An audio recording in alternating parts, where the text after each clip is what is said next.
সারা দেশের মহানগর থেকে শুরু করে প্রত্যন্ত গ্রামীণ জনপদ সবখানেই চলছে জমজমাট ভোটের প্রচার। বিএনপি, জামাতে ইসলামী সহ বিভিন্ন রাজনৈতিক দলের প্রার্থীরা ভোটারদের কাছে পৌঁছাতে ব্যস্ত সময় পার করছেন। অনেক প্রার্থী পরিবার পরিজন নিয়ে মাঠে নেমেছেন। স্ত্রী সন্তান সহ পরিবারের সদস্যদের সঙ্গে নিয়ে দলীয় নেতাকর্মী ও সমর্থকদের সহায়তায় ঘরে ঘরে গিয়ে ভোট চাইছেন তারা।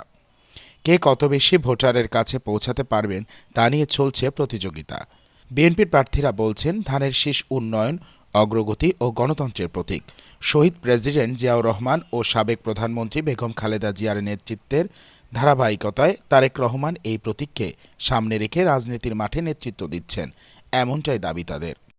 অন্যদিকে জামাতে ইসলামী ও তাদের শরিক দলগুলো জুলাই চেতনার পক্ষে অবস্থান তুলে ধরে দাঁড়িপাল্লা প্রতীকে ভোট চাইছেন।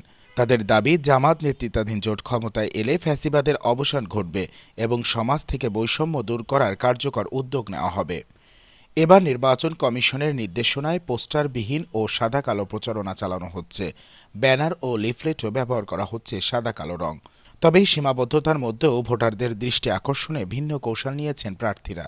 ট্রাকে প্রচারমূলক গান, অভিনব স্লোগান এবং সামাজিক যোগাযোগ মাধ্যমে লাইভ প্রচারের মাধ্যমে ভোটারদের কাছে পৌঁছানোর চেষ্টা চলছে। পাশাপাশি গভীর রাত পর্যন্ত গণসংযোগ ও পথসভা অব্যাহত রয়েছে। সব মিলিয়ে প্রধান দুই রাজনৈতিক শক্তি বিএনপি ও জামাত শরিকদের নিয়ে সমান তালে প্রচার প্রচারণা চালাচ্ছে। সংশ্লিষ্টদের মতে এখন পর্যন্ত ভোটের পরিবেশ স্বাভাবিক রয়েছে। বিচ্ছিন্ন কিছু ঘটনা ছাড়া শান্তিপূর্ণভাবেই এগিয়ে চলেছে নির্বাচনী কার্যক্রম।